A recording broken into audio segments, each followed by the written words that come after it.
Donc on va avancer sur cette deuxième session. Alors lors du congrès à La Baule, on a eu une session passionnante vraiment sur l'apport de la fluorescence en cancérologie, et elle a été extrêmement transversale cette session, et c'est ça qui était intéressant.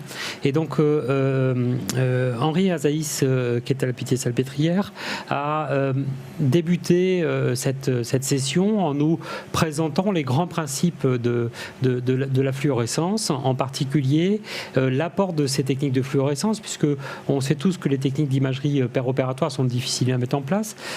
L'échographie, ça veut dire qu'il faut qu'on ait un contact avec le patient, et puis il faut avoir, ça nécessite un appareil et une formation particulière, que l'utilisation d'imagerie à base de rayons X pose des problèmes de radio, des contraintes de radioprotection, que mettre en place une IRM dans un bloc opératoire, c'est pas toujours facile, et ça oblige à avoir des blocs opératoires avec des cages de Faraday, et c'est vraiment destiné à certains types de chirurgie, en particulier la neuronavigation en neurochirurgie, et l'utilisation de marqueurs tumoraux, de marqueurs radioactifs, pose toujours le même problème de la radioactivité qui est dégagée.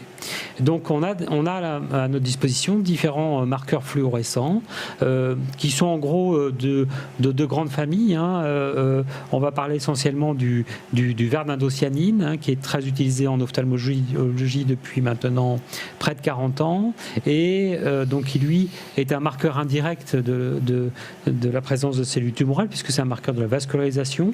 Et un autre marqueur qui lui est plus intéressant, qui est l'ALA. Je vais vous expliquer, si vous ne connaissez pas, quel est l'intérêt de l'ALA. C'est-à-dire que c'est une molécule qui a une bonne spécificité pour les cellules tumorales par rapport au tissu sain.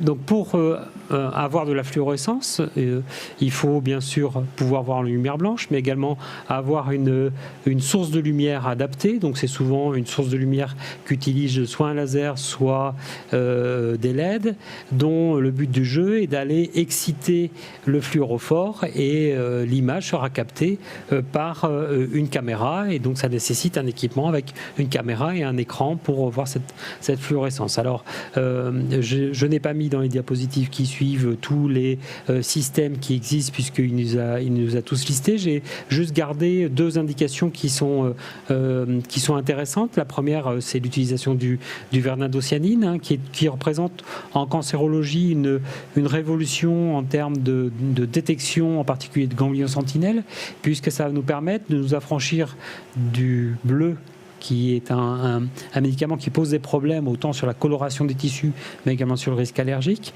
et nous permettent également d'éviter d'utiliser des marqueurs radioactifs qui posent des problèmes de radioprotection et de disponibilité à proximité de services de médecine nucléaire. Alors un exemple qu'on avait déjà montré dans un webinaire précédent à Toulouse, qui est l'utilisation du verdindocyanine, là vous voyez, pour la recherche de ganglions sentinelles. Donc ça, c'est l'image infrarouge qui est traduite par une caméra infrarouge sur un signal noir et blanc, et l'informatique fait qu'on peut amener cette image noir et blanc sur de l'image couleur.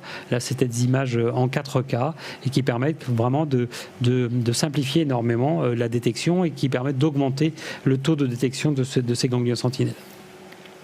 Deuxième produit qui est quand même beaucoup plus intéressant, qu'Henri Azaïs a bien présenté, en particulier avec ses applications qui sont à l'heure actuelle du quotidien en neurochirurgie et en urologie, c'est l'utilisation de l'ALA.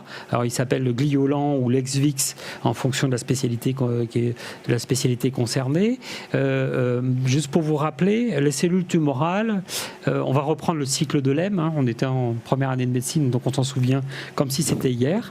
Et dans la particularité du cycle de Lem, c'est qu'il y a une enzyme qui permet la fixation sur la protoporphyrine 9 du fer pour créer l'hème qui va servir à faire l'hémoglobine. Or, cette enzyme est déficiente dans les cellules tumorales, et le but, ça va être donc de surcharger l'organisme du précurseur de la protoporphyrine 9 qui est le 5-ALA, et pour avoir une accumulation dans les cellules tumorales de protoporphyrine 9 qui est fluorescente. Donc on va voir un petit film normalement sur l'intérêt prouvé par une belle étude qui a été publiée dans le Lancet de l'utilisation de cette chirurgie fluoroguidée dans la résection des tumeurs cérébrales, voilà, qui sera bien expliqué par Henri Azaïs, si le film veut bien marcher. Ici, un site opératoire donc d'une tumeur cérébrale dont on a réalisé l'exérèse. Donc là, on comprend bien que dans ce type d'indication, c'est sûr qu'aller prendre des marges supplémentaires alors qu'on est déjà au niveau du tissu cérébral, ça peut compromettre un peu le pronostic fonctionnel. Donc c'est important d'avoir une information vraiment précise.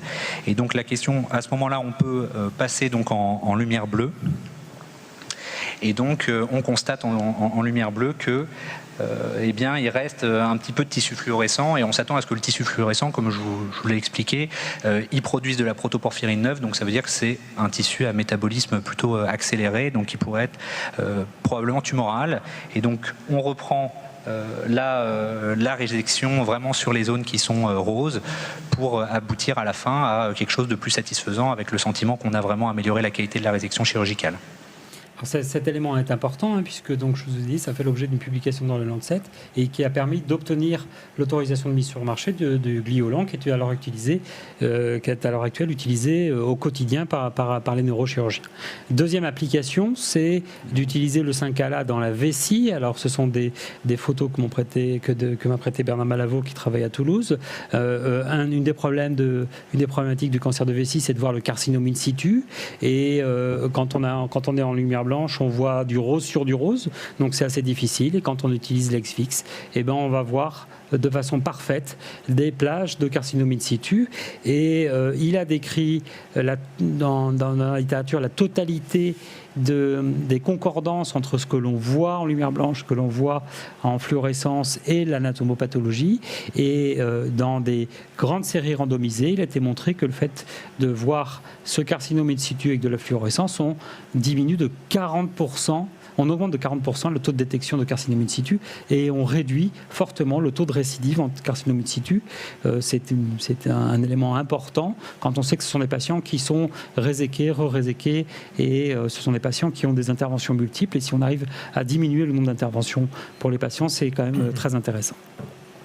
Donc sa conclusion était de dire que la fluorescence est en marche dans la prise en charge en chirurgie cancérologique et qu'il faut maintenant affiner avec des marqueurs de plus en plus spécifiques qui ne sont pas des marqueurs d'utiliser des marqueurs spécifiques des cellules cancéreuses et non pas des marqueurs indirects de l'angiogénèse ou d'autres structures avoisinantes du cancer, et puis aussi simplifier les outils dont on a besoin, et en particulier avec le développement de lunettes de réalité virtuelle qui commencent à exister à l'heure actuelle, qui permet aux chirurgiens de voir directement et non pas de voir via un écran.